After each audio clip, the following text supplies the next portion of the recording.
Dictation start होगी 5 second बाद।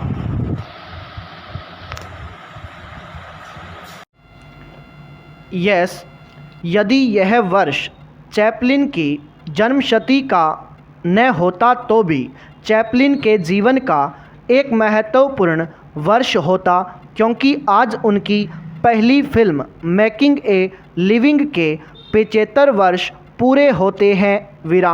पौन शताब्दी से चैपलिन की कला दुनिया के सामने है और 5 पीढ़ियों को मुग्ध कर चुकी है। समय, भूगोल और संस्कृतियों की सीमाओं से खिलवाड़ करता हुआ चार्ली आज भारत के लाखों बच्चों को हंसा रहा है, जो उसे अपने बुढ़ापे तक याद रखेंगे। पश्चिम में तो बार बार चार्ली का पुनर्जीवन होता ही है, विकासशील दुनिया में जैसे जैसे टेलीविज़न और वीडियो का प्रसार हो रहा है, एक बहुत बड़ा दर्शक वर्ग नए सिरे से चार्ली को घड़ी सुधारते या जूते खाने की कोशिश करते हुए देख रहा है। चैपलिन की ऐसी कुछ फिल्में या इस्तेमाल न की गई रीलें भी मिली हैं जिनके बारे में कोई जानता न था। अभी चैपलिन पर करीब 50 वर्षों तक काफ़ी कुछ कहा जाएगा। पैरा उनकी फिल्में भावनाओं पर टिकी हुई हैं, बुद्धि पर नहीं। चैपलिन का चमत्कार यही है कि उनकी फिल्मों को पागल खाने के मरीजों, विकल मस्तिष्क लोगों से लेकर आइंस्टाइन जैसे महान प्रतिभा वाले व्यक्ति तक कहीं एक स्तर पर और कहीं सूक्ष्मतम रसास्वादन के साथ देख सकते हैं। चैपलिन ने न सिर्फ फिल्म कला को लोकतांत्रिक बनाया, बल्कि दर्शकों की वर्ग तथा वर्ण व्यवस्था को तोड़ा।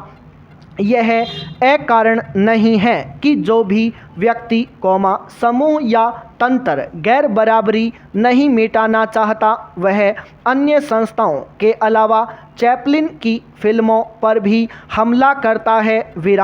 चैपलिन भीड़ का वह बच्चा है जो इशारे से बतला देता है कि राजा भी उतना ही नंगा है जितना मैं हूँ, और भीड़ हंस देती है। कोई भी शासक या तंत्र जनता का अपने ऊपर हंसना पसंद नहीं करता।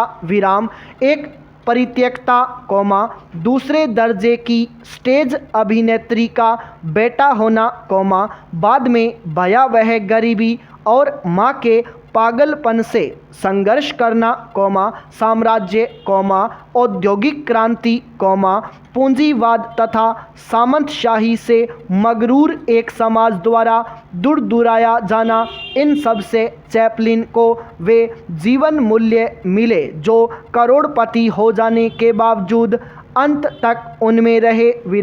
अपनी नानी की तरफ से चैपलिन खानाबदोशों से जुड़े हुए थे और यह एक सुदूर रूमानी संभावना बनी हुई है कि शायद उस खानाबदोश औरत में भारतीयता रही हो, क्योंकि यूरोप के जिप्सी भारत से ही गए थे और अपने पिता की तरफ से वे यहूदी वंश थे। इन जटिल परिस्थितियों ने चार्ली को हमेशा एक बाहरी घुमंतू चरित्र बना दिया था। वे कभी मध्यवर्गीय, बुजुर्गा या उच्च वर्गीय जीवन मूल्य न अपना सके। यदि उन्होंने अपनी फिल्मों में अपनी प्रिय छवि ट्रैम्प की है तो उसके कारण उनके अवचेतन तक पहुंचते हैं। पैरा चार्ली पर कई फिल्म समीक्षकों ने नहीं, फिल्म कला के उस्तादों और मानविकी के विद्वानों ने सिर धुने हैं और उन्हें रीति नेति कहते हुए यह भी मानना पड़ता है कि चार्ली पर कुछ नया लिखना कठिन होता जा रहा है विराम। दरअसल सिद्धांत कला को जन्म नहीं देते, कला स्वयं अपने सिद्धांत या तो लेकर आती है या बाद में उन्हें गढ़ना पड़ता है विराम। जो करोड़ों लोग चार्ली को देखकर अपने पेट दुखा लेते हैं, उन्हें मेल ओटिंगर या जेम्स एजी की बेहद सारगर्भित समीक्षाओं से क्या लेना देना? वे चार्ली को समय और भूगोल से काट कर देखते हैं और जो देखते हैं उसकी ताकत अब तक ज्यों की त्यों बनी हुई है विराम।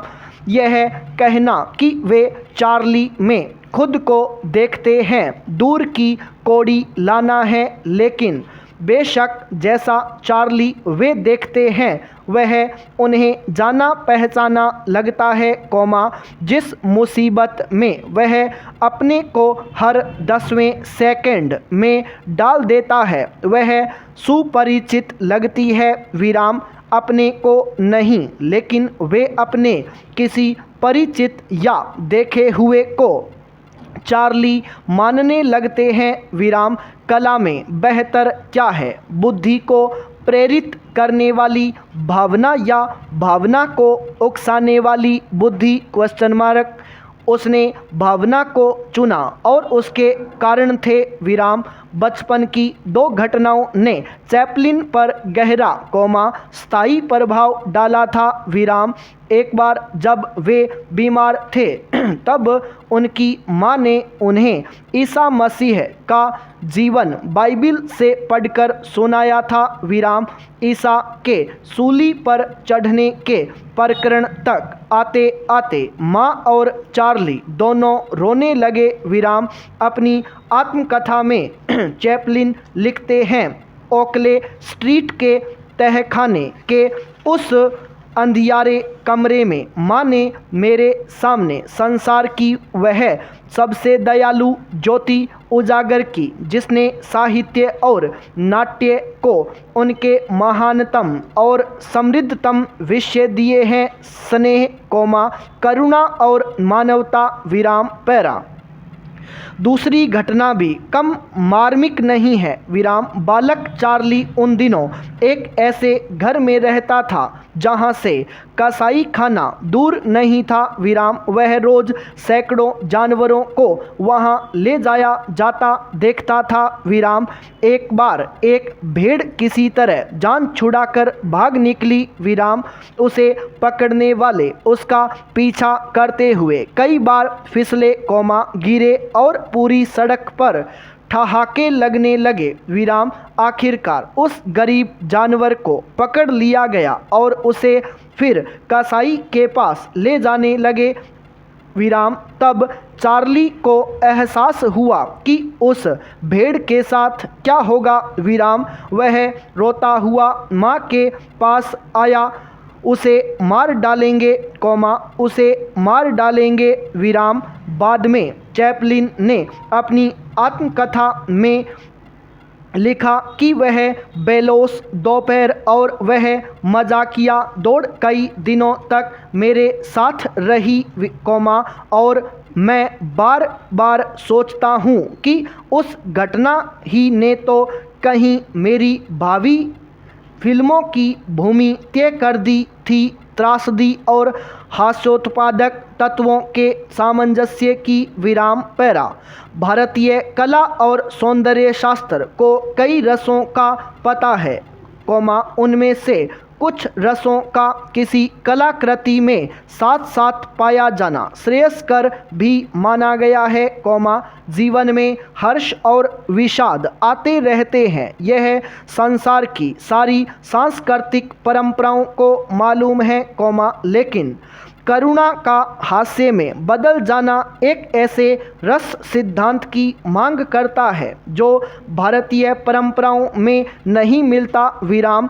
रामायण तथा महाभारत में जो हास्य है वह दूसरों पर और अधिकांशतः वह प्रसन्नताप से प्रेरित है विराम। जो करुणा है वह अक्सर सद्व्यक्तियों के लिए और कभी कभार दुष्टों के लिए है। विराम संस्कृत नाटकों में जो विदूषक है वह राजव्यक्तियों से कुछ बदतमीजियाँ अवश्य करता है, किंतु करुणा और हास्य का सामंजस्य उसमें भी नहीं है। विराम अपने ऊपर हंसने और दूसरों में भी वैसा ही मादा पैदा करने की शक्ति भारतीय विदूषक में कुछ कम ही नज़र आती है। संपूर्ण विराम।